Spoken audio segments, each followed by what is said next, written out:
Eh bien pas, c'est Papy Nogo. Eh oui, aujourd'hui, Papy va encore se prendre pour un guerrier viking. Parce que quand on a un jeu qui s'appelle À la gloire d'Odin, vous l'imaginez avec son déambulateur. Je suis mort de rire avec imaginer la scène. Bon bah, ceci dit, si Papy il a choisi ce jeu, voilà, c'est tout simplement parce que la thématique viking scandinave me plaît et que c'est un jeu de placement d'ouvriers. J'ai voulu m'intéresser à ce jeu parce qu'il est sorti dans le cours de l'année dernière et pour moi, l'année dernière, j'avais d'autres priorités pour le jeu. Tout le monde m'avait dit quand j'ai regardé les déballages de divers youtubeurs, waouh, c'est un super jeu, j'avais vu beaucoup de matériel. J'ai fait Mazel Tov, qu'est-ce que c'est que ce truc? Et au final, eh ben, après avoir vu la partie de Martin de la chaîne Zone de jeux de société, j'ai fait OK, c'est clair, c'est super. Et c'est pas du tout ce que j'avais pensé. Par contre, c'est super simple à jouer. La petite surprise, c'est ceci. L'épaisseur de la boîte. Jusque-là, vous me direz, ouais, c'est quoi ta surprise? Donc, qui correspond à une épaisseur de boîte à la Saint ou anachronique pour les connaisseurs. Mais je m'attendais quand mon commanditaire hier l'a reçu et qui m'a dit, au fait, c'est pas toi qui as commandé à la gloire d'Odin. J'ai fait si tu l'as reçu, j'avais limite les larmes aux yeux. Et je m'attendais à une boîte beaucoup plus grosse. Je parle pour la longueur et la largeur. Je m'attendais à un truc comme ça ou comme ça, vraiment très gros. Mais je peux vous dire que cette petite boîte, qui correspond à une boîte standard au niveau de sa longueur et sa largeur, est très lourde. Donc, je vais pas parler plus avant. Je vais vous dire qui, quoi, où, comment, qu'est-ce. Alors, qui? Pour le créateur, c'est Uz Rosenberg. Son designer, parce que je l'ai mis à l'honneur maintenant, c'est normal. Parce que quand vous voyez la qualité du graphique, hein, c'est quand même bien sympathique. On est bien dans l'univers. Et donc, c'est David Lawson. Après, c'est un jeu pour 14 ans et plus. J'allais oublier. Et c'est qui l'éditeur? C'est Z-Man Games. Voilà. Après, nous avons de 1 à 4 joueurs et il y aura un mode solo. Donc c'est ce que j'apprécie aussi, en outre. Et pour des parties d'environ une demi-heure par joueur. Donc pour une première partie, je pense qu'il faudra compter un peu plus. Voire doubler le temps, hein, quand on est en mode solo. Le temps de comprendre et faire les mécaniques. Ceci dit, maintenant, je vais attaquer le plus important avec Tutterman. Parce que un coup je trouve Tutterman, un coup je le trouve pas. Donc voilà. Je sais que certains me diront que j'ai fait un bon investissement. Et que j'envisage peut-être pour la première fois une partie en Angoon. Donc je pense que un YouTuber en particulier m'avait déjà proposé plusieurs fois. Si Maurice Lapierre tu as le jeu, eh ben why not? Pourquoi pas? Donc, hop, déjà, le jeu se déballe bien. Donc, bonne solidité, bonne épaisseur de boîte. Voilà. Je vais plutôt mettre ça là-bas. Après, nous avons des meeples. Donc, il y a quatre couleurs d'ouvriers. Hop et hop. Veuillons voir ça.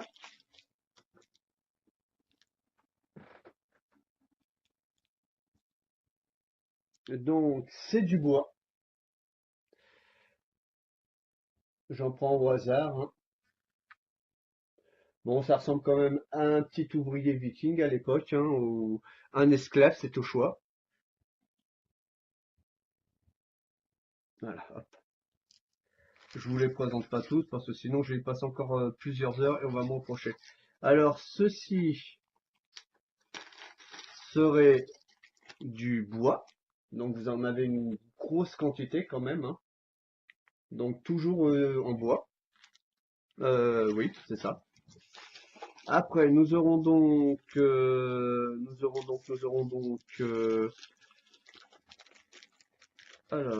nous avons un petit jeton que je sais pas trop ce que c'est, donc du fer, je pense. Le jeton noir, je sais pas trop ce que c'est, je vais y revenir après dessus, ne vous inquiétez pas. Alors, du Ziploc, t'en veux-tu, t'en voilà, mais bon, moi je préfère avoir quand même des boîtes adéquates. Nous avons, et c'est ce qui fait l'une des spécificités du jeu, deux, deux inserts pour ranger le matériel. Nous aurons donc des petites cartes, aussi, quelques petits paquets de cartes que je trouve intéressants. Le scoring, donc je le trouve très bien fait, comme vous voyez, il y a des petites cornes et tout, le design est quand même super sympa, quoi.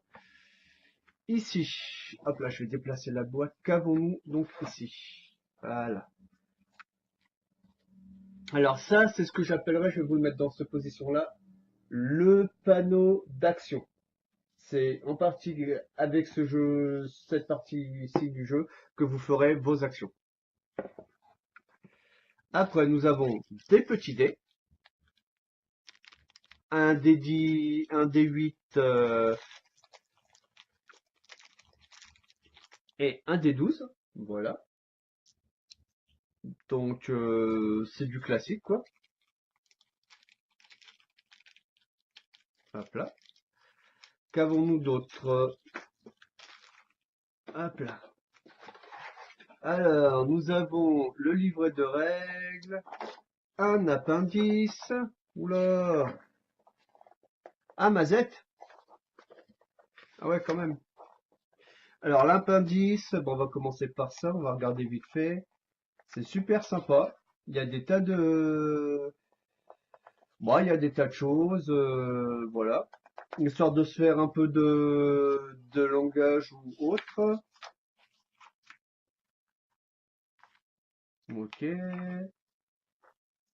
Ok, ça c'est sympa. Donc ça concerne tout le langage technique. Et bien sûr, le petit clin d'œil à ce qu'était l'Empire viking pour vous donner un aperçu de l'époque. Donc on considère que ça a quand même été l'un des plus grands peuples de navigateurs. Dans le livret de règles, donc vous avez quand même pas loin de 23 pages, avec une partie solo, diverses petites choses. Alors ça va me prendre du temps à vous lire tout ça. Les explications, comme d'hab, c'est quand même assez coloré, je dirais. Voilà. Ah, il y aurait peut-être même, si on regarde en gros plan là, peut-être la personne qui a créé le jeu qui vous donne les explications en étant un personnage de bande dessinée. Donc voilà. Là, nous avons tout le matériel, donc je vais me mettre ça de côté pour tout à l'heure pour vous expliquer exactement ce qu'il en est. Après, nous avons donc c'est l'almanach. C'est quoi ça? Ah, encore un petit plan derrière là-dessus. Ok, c'est un peu tout ce qu'on pouvait trouver à l'époque, je dirais. Pareil, donc c'est sympa. Je pense qu'il y a beaucoup de choses dans ce jeu-là qui vont m'intéresser. Donc ça, c'est plus pour se faire un peu de culture interne, voilà. Alors, après, nous avons donc les plateaux de joueurs avec un petit lien en carton, enfin papier carton quoi, c'est sympa. Alors, quelle est la différence entre le recto et le verso? Bon, bah c'est recto verso, voilà. Alors quand je vous disais pourquoi ça aurait dû s'appeler non pas à la gloire d'Odin, mais le festin d'Odin, parce que c'est ici la partie où les guerriers festoient. Ouais. Donc c'est plus, ça m'aurait paru plus logique. Mais bon, l'un dans l'autre, quand on festoyait chez les Vikings, c'est que l'on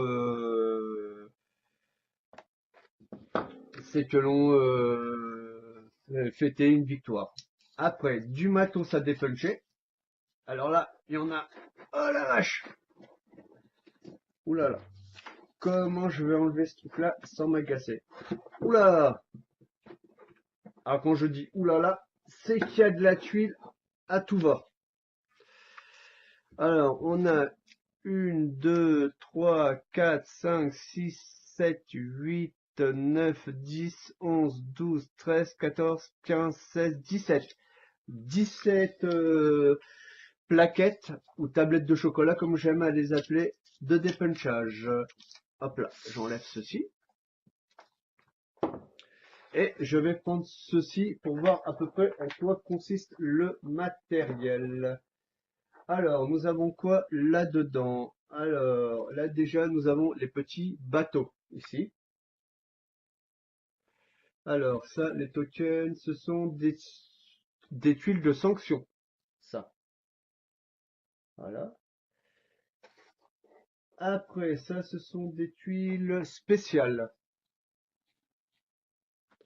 Là, des petits bateaux qui vont sur l'eau. Est-ce qu'on voit les différences entre les bateaux, les batales?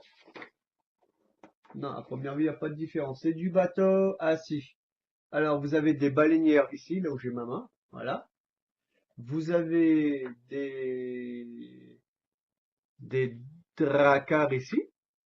Normalement, oui, si je me plante pas, ouais, c'est ça, du dracar là. Et là, vous avez des tuiles d'habitation. Normalement, si je me trompe pas, c'est ça. Ouais. Tuiles d'habitation qui, elles, vaudront des points par rapport à vos plateaux de joueurs que je vous ai monté précédemment. Voilà. Et donc là, vous avez encore des dracars, des tuiles. Là, vous aurez des victuailles, de l'argent. Bah oui, chez les Vikings, ça se monnayait sévère, hein. Voilà. Après, nous aurons quoi comme type de tuiles? Les vertes, ce sont des quoi? Parce qu'il y a quatre types de tuiles dans ce jeu. Donc vous avez des oranges, des vertes, voilà. Alors ceci, là, ça vous sert à faire. Ok, donc ça vous aidera pour mettre les matériaux de construction. Ça, j'expliquerai ça ultérieurement comment ça se passe. Après, rebelote, même tuile que précédemment. Ah, ici nous avons donc un, un yark. Voilà. Là, pareil, des tuiles vertes, de l'or, enfin de la monnaie, du verre, encore un bateau. Ici, nous avons donc pareil, je dirais les oranges et les rouges servent pour tout ce qui est victuailles, et les bleus et les verts, comme ça, servent pour tout ce qui est matériel. Donc après ceci, quoi qu'est-ce donc que ceci? Tac, tac, tac. Donc ça serait aussi des tuiles de construction qui rapportent des points. Et sur chaque tuile, comme ceci, ben, vous avez des pénalités. Voilà. Donc là, pareil, des trucs pour la construction, du vert, vous voyez, du rouge, des animaux, là, voilà. Donc, en fonction de, voilà. Alors là, ça serait la vache, voilà, ici. Et là, ça serait le taureau, voilà. Donc pareil, comme vous voyez, toujours pareil. Ici, je vais vous les présenter comme ça, parce que sinon ma cam ne tient pas le choc. Donc, comme vous voyez, ah, j'ai pas fait le petit test. Ça va. Il y a une il y a une bonne épaisseur de tuiles, comme vous pouvez le voir. Et par contre, j'avais pas vu que certaines tuiles étaient recto verso. Donc, c'est assez sympa. Comme quoi, faut toujours vérifier à deux fois. Et là aussi, vous voyez, il y a des tuiles rouges. Ah bah, vous voyez, tout se dépêche tout seul là. Hop là, bingo. Ça y est, je commence à perdre le matériel. Voilà. Alors, ce truc-ci, quoi qu'est-ce donc? Alors, ils appellent ça le plateau ovale pour les tuiles spéciales. Voilà. Et ce qui est bien, c'est que vous avez l'emplacement pour chacun. Donc, c'est dommage qu'ils aient pas pensé à vous mettre un truc pour éviter que ça bouge. Enfin, un truc en relief pour ce plateau-là, quoi. Donc là, pareil, hop,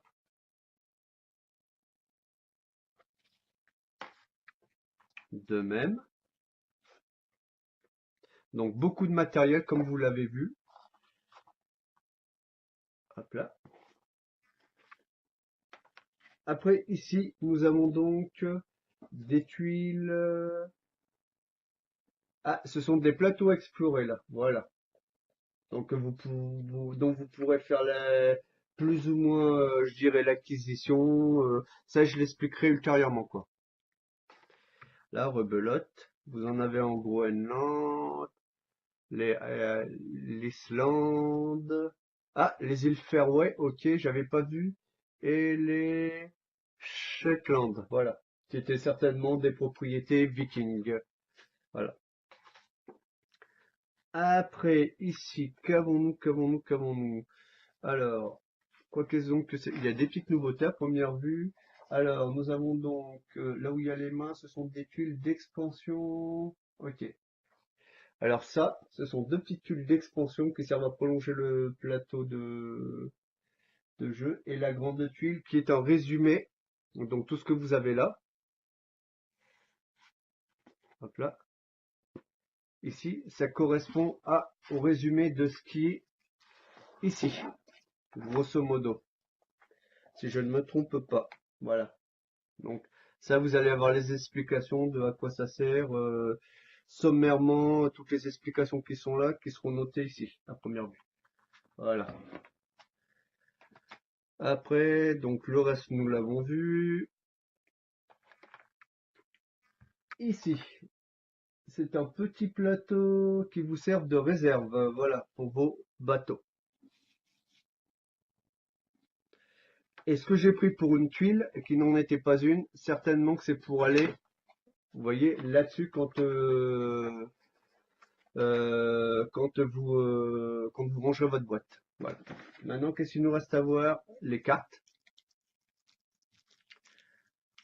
Et plus précisément, là où j'ai fait mon erreur, c'est ici. On va commencer par ici. Parce que j'avais un doute. Ça, hop là. Et il y a un petit pion que je sais pas d'où c'est qu'il vient celui-là. Voilà.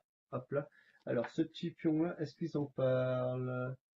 Ouais, je sais pas à quoi il sert ce pion-là. Soit c'est un pion qui n'a pas été peint. Enfin, s'il est d'une couleur différente des autres. Ah, ok. Ça serait le pion de marqueur de manche. Voilà. Alors, ça, je vous avais dit que c'était du minerai. Non, c'est de la pierre. Voilà. Tout ça, c'est du bois, voilà. Et ça, c'est des minerais.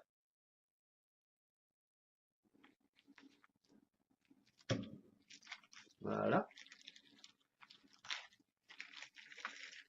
Alors, les 2D. Ok, bon, pour les 2D, c'est des dés, hein, voilà. Après, qu'est-ce que nous avons donc ici? Ah, bon, allez, à l'ancienne, parce que ça m'énerve d'avoir des trucs qui ne s'ouvrent, pour ainsi dire, jamais. Voilà. J'ai toujours des soucis pour ouvrir les paquets de cartes, c'est assez impressionnant. Pas la peine qu'ils vous mettent des trucs pour les ouvrir quand vous voyez que vous n'arrivez même pas à ouvrir leur truc, hein. Alors là, nous avons des cartes. Est-ce que ce sont que des cartes? Ok. Donc là, nous avons des cartes de matériel. Donc épée, vous avez des lances, vous avez des arcs aussi. Et ça vous sert en fonction de certaines choses. Alors ça, alors à quoi correspondent ces cartes? Ça, donc, ce sont des cartes d'armes. Ce type de truc là, donc ce sont des cartes. Ok, que je me loupe pas. Ok, c'est bien ça. Ok, parce que tant qu'à faire, je vais vous montrer le dos de la carte. Voilà. Et donc ça, ce serait des cartes de métier. Voilà. Après, est-ce qu'on va réussir à ouvrir celui-là? Ah, c'est bien, c'est de façon bourrine cette fois-ci. Comme quoi, il ferait mieux de les mettre dans des ziplocs, hein. On perdrait moins de temps.